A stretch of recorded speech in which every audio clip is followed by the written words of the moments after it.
ဟုတ်ပါတယ်ခင်ဗျာကျွန်တော်ယင်းနေ့ကပြောခဲ့သလိုပဲလူချင်းမင်းတို့မြင်တွေ့နေရတဲ့အတိုင်းပဲပရိသတ်ကြီးတွေကတော့ကြိတ်တို့စီကားလေးရှိနေပြီပဲဖြစ်ပါတယ်ခင်ဗျာ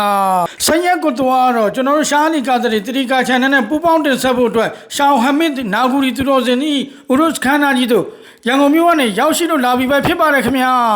ဟုတ်ပါတယ်ကျွန်တော်ကလည်းရှားလီကာသရီ page နဲ့အဓိကပူပေါင်းဖြစ်တယ်ဆိုတာကဒီပုံကိုနဲ့ဒီအဖွဲ့သားတွေကအနစ်နာခံနဲ့အပင်ပန်းခံနဲ့ကိုတိုင်းအိတ်ဆိုင်ပြီးလုပ်တဲ့အတွက်ကျွန်တော်ကလည်းဝင်ရောက်အားဖြင့်ကူညီတဲ့သဘောဖြစ်ပါတယ်ခင်ဗျာဆက်လက်ပြီးတော့ဥရုအခမ်းအနားကြီးရဲ့မြင်ကွင်းများနဲ့တူအခမ်းအနားအစီအစဉ်အသေးစိတ်များတင်ပြပေးသွားမှာဖြစ်တဲ့အတွက်ကျွန်တော်နဲ့တူလိုက်လံကြည့်ရှုကြဖို့အတွက်ဖိတ်ခေါ်ရပါတယ်ခင်ဗျာကျွန်တော်23 2026တောက်ကြနေဂျွန်မာဆွလန်အပြီးချိန်မှာဆိုရင်တော့အောင်နံတော်များကိုလဲလှယ်ပြီးတော့အဆွဆွလန်အပြီးချိန်မှာတော့လူပင်လေကြီးနဲ့တူအလန်းနိုင်အစ်ကြီးမှာအောင်နံတော်တင်ဆက်သွားမှာဖြစ်ပါတယ်ခင်ဗျာ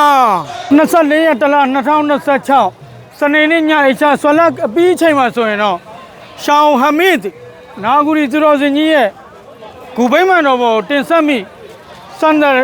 နန္ဒအိုးများနဲ့အတူကြာတဲ့လွှာယုံတော်များအား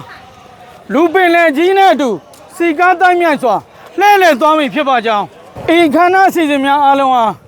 ဆရက်ကိုသွားနဲ့အတူကျွန်တော်များရှားလီကာသရီတတိကာ channel Facebook page TikTok YouTube channel တို့မှာထုတ်လွှင့်ပြသတင်ဆက်ပေးသွားပြီဖြစ်ပါကြောင်းမိဘပြည်သူညီကိုမောင်နှမအပေါင်းအားအသိပေးကြေညာအပ်ပါတယ်ခင်ဗျာအစ္စလာမုအလိုင်ကွမ်ဝရဟ်မတုလ္လာဟီဝဘရကာတူ